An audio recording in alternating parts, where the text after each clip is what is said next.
This podcast.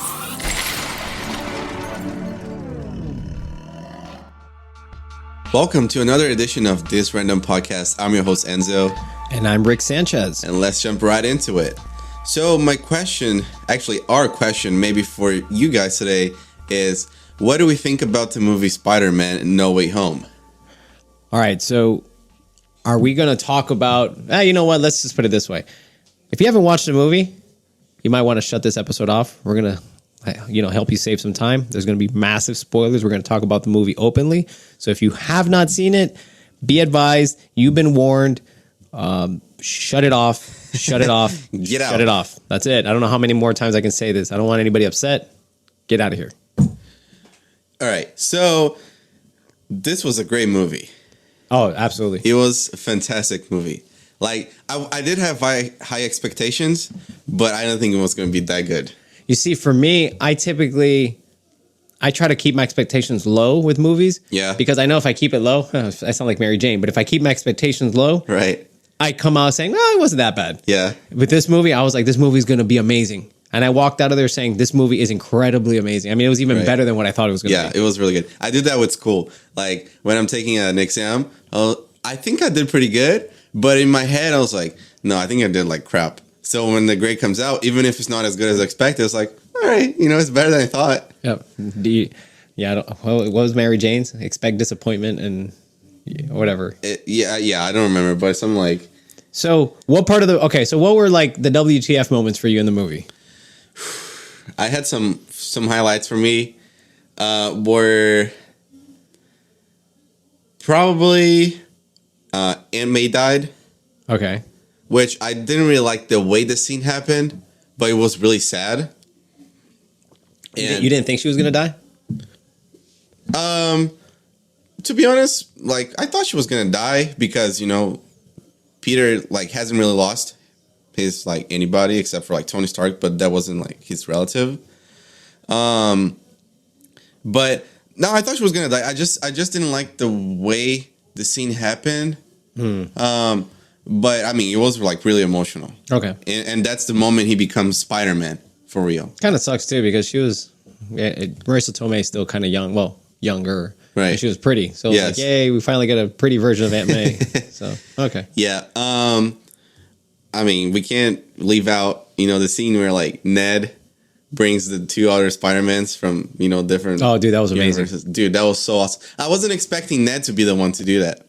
I was like, it's going to come from like Doctor Strange or something's going to go wrong and then they're going to appear. Well, it explains why Ned, when he went into the Sanctum Sanctorum and he was talking to Doctor Strange, when he told him, he's like, oh, yeah, so magic runs in my family too. Right. Remember what he told him? So it was almost... Oh, Ned. Yeah. So it's almost like, hey, maybe there is something in him. So it at first it sounded like, somebody just trying to relate with somebody else and create some commonality, but it looks like... Maybe we're going to find out at some point that Ned is related to Wong. They're both Asian. Oh, that would be awesome. Yeah, that would be really cool. But... Oh, it's Wong's son. Long lost son. Can you imagine? Oh, that would be... I didn't even think about that. That'd be really cool. But yeah, also it's cool that at the end, Doctor Strange is like, so like you used the ring or whatever, so it's kind of like, all right, maybe I'll offer you an internship, He didn't say that, but it was implied for me. I don't know. For me, so, the internet had a lot of chat as far as what could happen. Yeah. And to me, one of the biggest, like satisfaction, like those moments where I felt like great pleasure in the movie was seeing Charlie Cox, seeing Daredevil in there. Oh, yo, that was awesome. That was so good. That was really cool. Because it was such a good series. I followed the Netflix series Daredevil. Mm-hmm. He did such a great job. It was a different take on Daredevil. It was more raw. It was more... They explored more the character of what's Daredevil's name? I totally forgot. Matt Murdock. They broke down Matt Murdock more as a person and how he transformed himself into Daredevil. So when he's sitting there and they throw that brick finally through the window and he just catches it. Yeah, that was really cool. He's just so like low key about it. Just boom, he catches it. And he goes like, I'm a really good lawyer. Yeah, they're like, how did you do that? He goes, I'm a really good lawyer. It's like, whoa. Yeah, so that was really cool because like they introduced him in the universe. Oh, absolutely. Because you have Hawkeye, the episode before, they show Hawkeye, they show in the Hawkeye series, they show Kingpin. And it's the same exact Kingpin. It's Right. Vincent D'Onofrio from the show. Yeah. So it's like, okay, so you got Charlie Cox and D'Onofrio. Are they going to put them together? Right. And the big question is, if you want to end Hawkeye in a strong, like, high note, please end it with Daredevil saving Hawkeye or something. I don't Yeah. know. Like, perfect. That would be really cool. That'd be awesome. Right. Something that was really unexpected for me is how Dr. Octopus became good. And they helped. He helped them out at the end. I wasn't expecting that because I feel like Doc Ock is one of the main villains. He is, but I mean, I did like it because even at the end, Alfred Molina in the original series, the original what is that, Spider-Man 2 with Tobey Maguire? Yeah. He started off, he started off as a good guy. His intentions were never bad, and he was just being by his own tech. Right. And I did feel bad at the end when he died because he was even like, Peter, let me take this thing down, whatever. And he takes it down and, he almost dies a hero. Right. So giving him a chance to come back and redeem himself was like, okay, I don't know. I liked it. And Doc Ock is actually one of my favorite villains. So he is pretty good. Yeah. But so it was really cool that I like the way Marvel does this. They introduce a character in the beginning of the movie or something happens at the beginning of the movie, like they did with Endgame. Captain Marvel, she's there in the beginning of the movie, and then she's gone to protect other worlds or whatever. Right. And then you forget about her. But then in the final battle, she comes back, and you're like, oh, that's right, she's here. Are you saying that like when Doc Ock like took off? Yes. So so he kind of like disappeared after he turned good. But then in the final battle, he comes back and saves them. Well, he did disappear because Electro kind of like kicked him out of the. Yeah, I mean he was eating. Yes.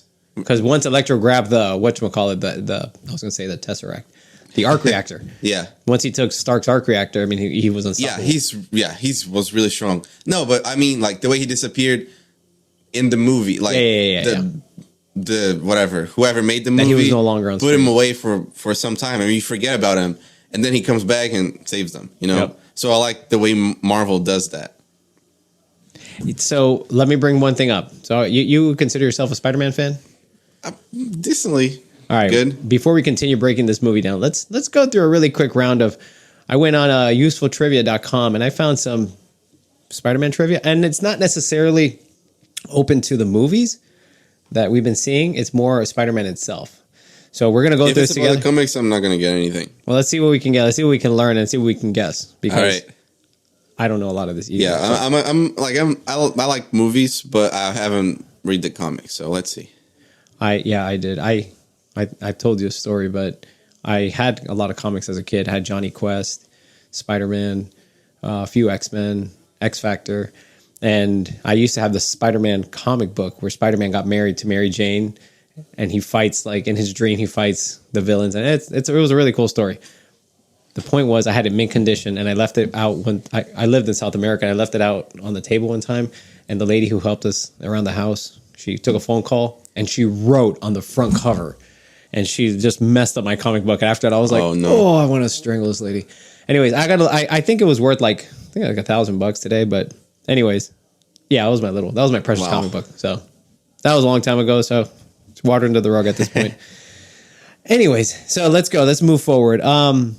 What comic... Okay, so question number 1. What comic book did Spider-Man first appear in?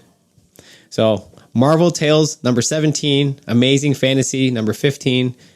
Tales to Astonish, number 8. Or Amazing Spider-Man, number 1. I'm going to guess Amazing Spider-Man. Yeah. I think he was an original creation. No. Okay. Is something Astonish? Nah, let's try that. Tales to Astonish. Oh, wow. And I guess let's just guess. Amazing Fantasy number 15. All right. Okay, move forward. No idea. Spider-Man was created by Stan Lee and Steve Ditko. First appeared in August 1962.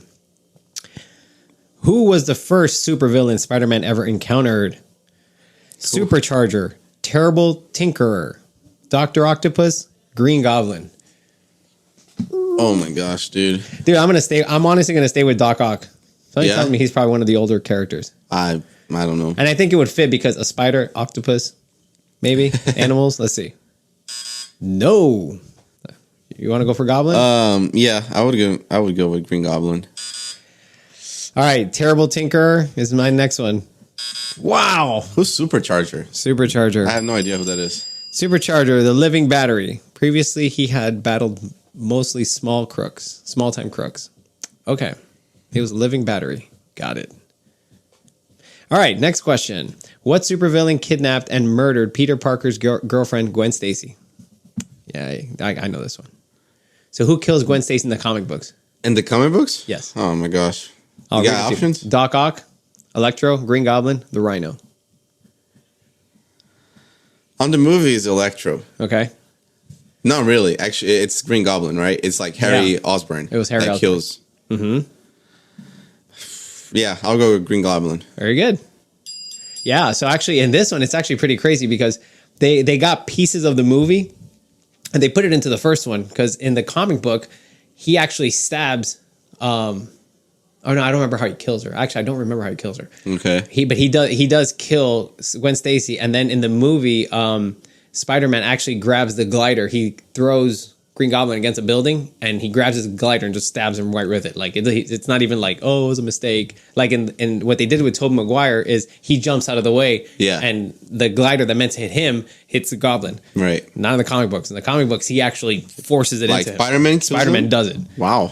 Out of vengeance for Gwen Stacy. So, yeah, it says, kidnapped, dropped off. Peter tried to save her, but he couldn't. The whiplash broke her neck and instantly died. Oh, okay, so pretty much the same thing. I heard something about, No Way Home, how, Tobey Maguire's Spider-Man stopped Tom Holland's Spider-Man from killing the Green Goblin. Yeah. And it was something like he didn't want, Tom Holland's Peter Parker to make the same mistakes that he made. But who did he kill? Like Tobey Maguire? Maybe he didn't kill him? He didn't kill Sandman, did he? No, he didn't kill any of them. Yeah. He technically didn't kill even Green Goblin. Right. So is it because of are they basing this on the comic book? I think kind of. It also could be like when he throws the bomb at James Franco, who is Harry Osborn. Right. He was upset. I mean, he was under the influence of the symbiote. He had the symbiote on him, but he throws the pumpkin bomb at him, and he doesn't care. He doesn't look back, and that used to be his best friend. Or maybe it's because, he had that.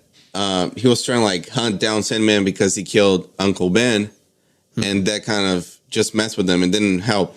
Right. So he didn't want Tom Holland's Peter Parker. Well, no, he did explain that he killed the guy that he thought because he pushed him out the window. Or the guy tripped, and like he was going to push him, and the guy trips out the window, and he dies. Oh yeah, and he saw him there, and even though he thought that was his murder at the moment, he said that it didn't change anything.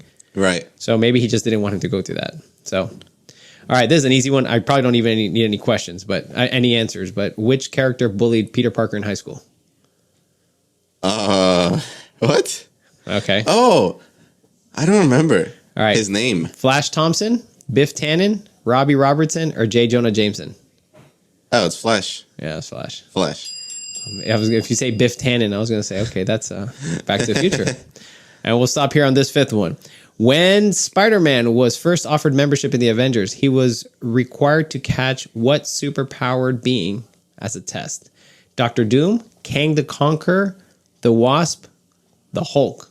I feel like none of them. The Hulk? I'm going to say the Hulk. In the comics? I'm gonna guess it's got to be in the comics. Yeah, I'm gonna guess the Hulk because I know he's fought the Hulk before. Yeah. Yep. So it was the Hulk. All right. Well, maybe we got like what 2 right?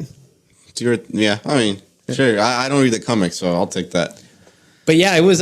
So as far as for the what I really liked about what they did with this movie is they brought justice to everything that we had watched from the beginning. Right. Because pretty much the first movie that came out, it came out before what? I know you were born already. Yeah, you were born. I was 2. Okay, so pretty much your whole life you grew up around these movies. Dude, yes.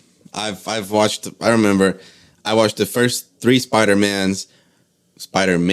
I don't know, many times. Be careful, it's not inclusive. Yeah. Like the Spider-Man 1, 2, and 3, I watched them many times. Right. Before I was like 13. And then 2013 and 14 came out Amazing Spider-Man 1 and 2, I believe. So I also watched those like multiple times. Also, was like he might